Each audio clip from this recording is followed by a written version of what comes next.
Hello friends, welcome back to my YouTube channel study and achieve.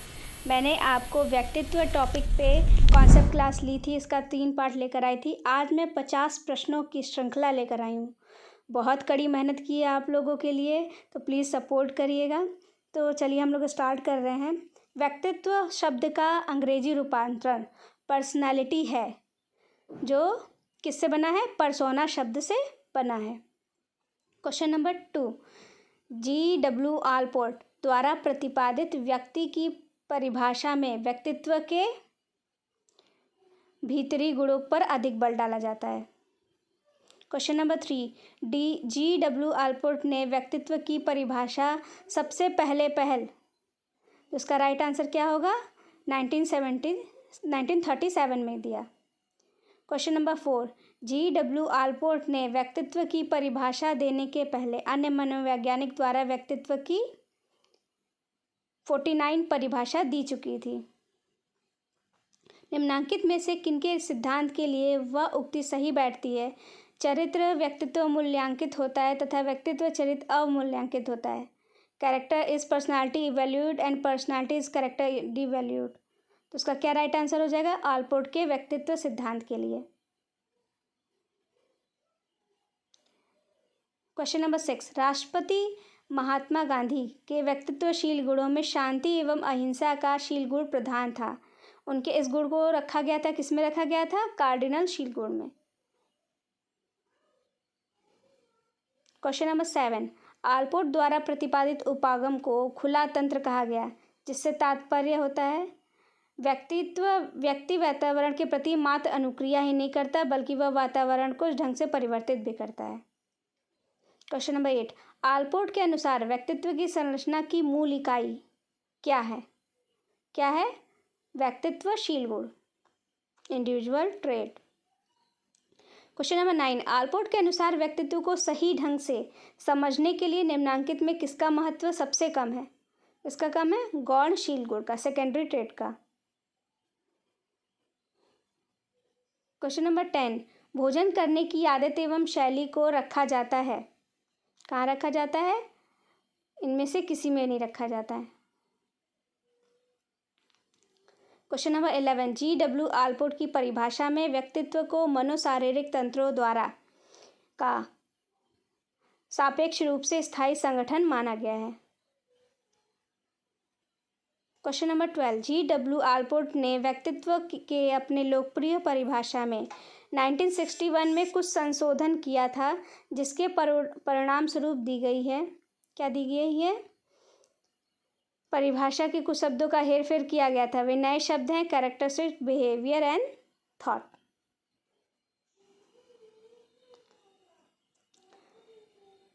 Question number 13, व्यक्तित्व के गत्यात्मक संगठन dynamic organisation में निम्न में से कौन सा सम्मिलित नहीं होता है? ये ध्यान दीजिएगा, क्या लिखा है? नहीं होता है। कौन सा नहीं होता है? व्यवहार में अपूर्णता। Question number 14, G.W. आलपोर्ट के अनुसार व्यक्तित्व है, इनके अनुसार व्यक्तित्व क्या है? अनुकूली एवं कथनीय दोनों ही होता है। क्वेश्चन नंबर 15, जो व्यक्ति तुनुक मिजाजी होता है, उसमें मैंने आपको पित्त की प्रधानता बताई थी। कौन सा पित्त? पीला पित्त की प्रधानता होती है।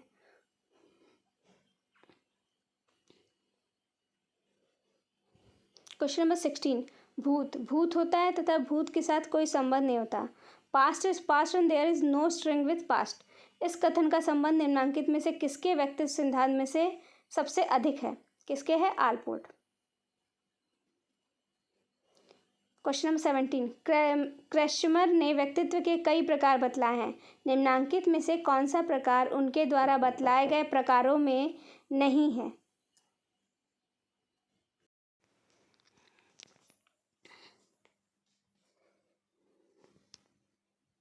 The right answer is endomorphic. Question number 18, Mohan एक ऐसा वयस्क है जिसे खाने पीने, लोगों से मिलने जुलने में काफ़ी आनंद आता है। इतना ही नहीं, उसका शारीरिक कद भी ऐसा गुलथुल है जिसे देखकर लोग अपने आप हंसने लगते हैं। ऐसे वह हरोस भी काफ़ी है। क्रैमशर के अनुसार मोहन का व्यक्तित्व कैसा है? कैसा है? डायस्प्लास्टिक। क्वेश्चन नंबर 29, क्रैमशर के अनुसार एस्थेनिक प्रकार के व्यक्तित्व की चित्त प्रकृति मतलब टेम्परमेंट को कहा जाता है? क्या कहा जाता है? सीजोआइड। क्वेश्चन नंबर 20, शेल्डन के अनुसार व्यक्तित्व के प्रमुख प्रकार हैं। कितने प्रकार दिए हैं शेल्डन ने? 3 प्रकार दिए हैं। क्वेश्चन नंबर 21, एक्टोमार्फी प्रकार के व्यक्तित्व की चित्त प्रकृति को कहा जाता है? क्या कहा जाता है? उपयुक्त तीनों प्रकार में कुछ भी नहीं कहा जाता है। क्वेश्चन नंबर 22, निम्नांकित व्यक्तित्व मापनियों में से कौन एक शीलगुण एवं प्रकार दोनों उपागमों का प्रतिनिधित्व करता है? कौन करता है? EPQ। क्वेश्चन नंबर 23, जिन व्यक्तियों का शरीर नाटा मोटा एवं चित्र प्रकृति साइक्लोआइड होता है उन्हें रखा जाता है? किसमें रखा जाता है? एथलेटिक प्रकार में। क्वेश्चन नंबर 24, रोसार्क परीक्षण की किस अनुक्रिया वर्ग में बुद्धि परिवर्तित होती है? W में। क्वेश्चन 25, शेल्डन के अनुसार एक सामान्य व्यक्तित्व को व्यक्त किया जाता है। कैसे व्यक्त किया जाता है? 4:4:1 में। क्वेश्चन नंबर 26, शेल्डन के अनुसार एक प्रबल एक्टोमार्फ की अभिव्यक्ति की जाती है? 1:1:7 में। क्वेश्चन 27, अधिकतर व्यक्तियों में अंतर्मुखता तथा बहिर्मुखता दोनों के गुण पाए जाते हैं। इसे मनोवैज्ञानिक ने एक विशेष संज्ञा दिया है। उसे क्या कहा जाता है? जिसमें दोनों गुण हों। आंसर इज उभयमुखी। Question number 28, H.J. आइजेंक ने व्यक्तित्व के कई विमा बतलाए हैं, जिसमें एक विमा ऐसा है जिसका एक ध्रुव मनोविक्षिप्तता का है। इसी विमा के दूसरे ध्रुव को कहा जाता है? क्या कहा जाता है? B. पराहम कार्य super ego function. Question number 29, H.J. Eysenck के अनुसार स्नायु विकृति के दूसरे ध्रुव का नाम है?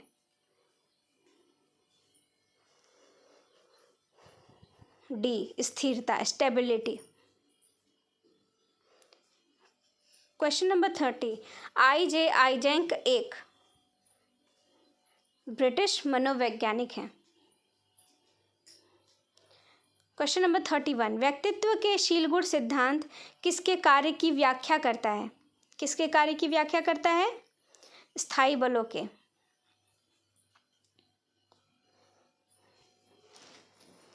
Question number 32, G.W. आल्पोर्ट की जीवन अवधि है? 1897 से 1967 AD। 33, G.W. आल्पोर्ट द्वारा प्रतिपादित व्यक्तित्व के सिद्धांत को कहा जाता है? क्या कहा जाता है? B. शीलगुण सिद्धांत trait theory. Question number 34, Allport ने व्यक्तित्व के विभिन्न शील गुणों मनोवृत्ति मूल्यों अभिप्रेरणाओं एवं अनुभूतियों को संगठित करने वाला एक बल की पहचान अपने सिद्धांत में किया है। इस संप्रत्यय का नाम है? क्या नाम है? प्रोमियम। क्वेश्चन नंबर 35, नियमान्वेषी शीलगुण क्या है? वैसे शीलगुण को कहा जाता है जिसे एक संस्कृति के सभी या अधिकतर व्यक्तियों की तुलना आपस में की जा सकती है। क्वेश्चन नंबर 36, आल्पोर्ट द्वारा प्रतिपादित व्यक्तित्व सिद्धांत में निम्नांकित में से किस उपागम पर बल डाला गया है? किस पे डाला गया है? भाव मूलक उपागम आइडियोग्राफिक अप्रोच।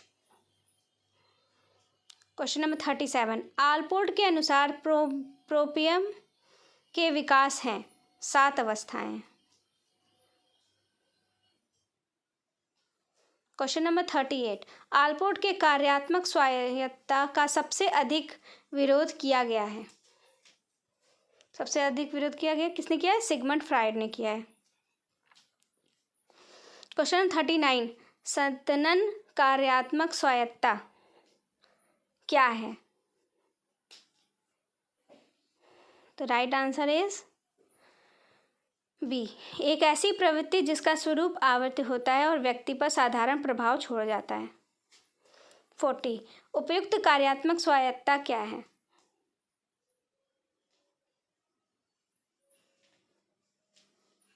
इसका तात्पर्य व्यक्ति के अर्जित अभिरुचि, मूल्य, मनोवृत्ति, उद्देश्य आदि से होता है।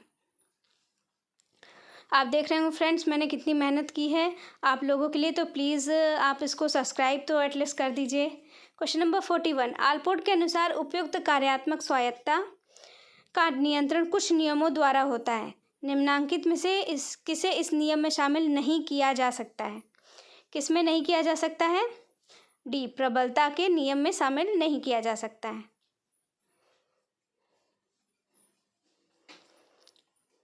क्वेश्चन नंबर 42, निम्न में से कौन नियम यह बतलाता है कि व्यक्ति अपने बचे हुए ऊर्जा शक्ति को प्रयोग करके नए नए अच्छे विचार को करने में करता है ताकि उस बची हुई शक्ति का गलत उपयोग नहीं किया जा सके?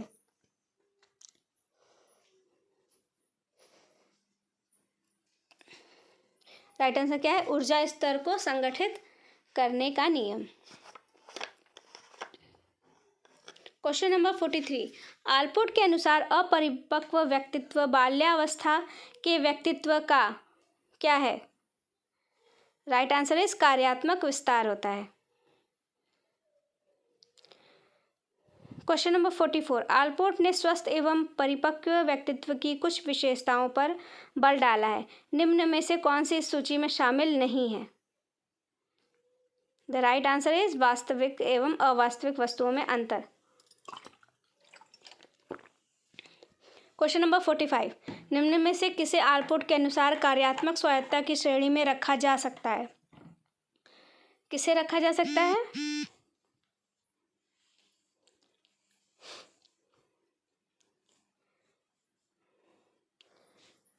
डी, व्याख्याता बनने का अभिप्रेरक, motive to become lecturer. Question number 46, Allport ने अपने व्यक्तित्व सिद्धांत में फ्रायड द्वारा प्रतिपादित पद अहम के तुल्य एक विशेष पद का निर्माण किया है जिसे कहा जाता है, क्या कहा जाता है? प्रोप्रियम।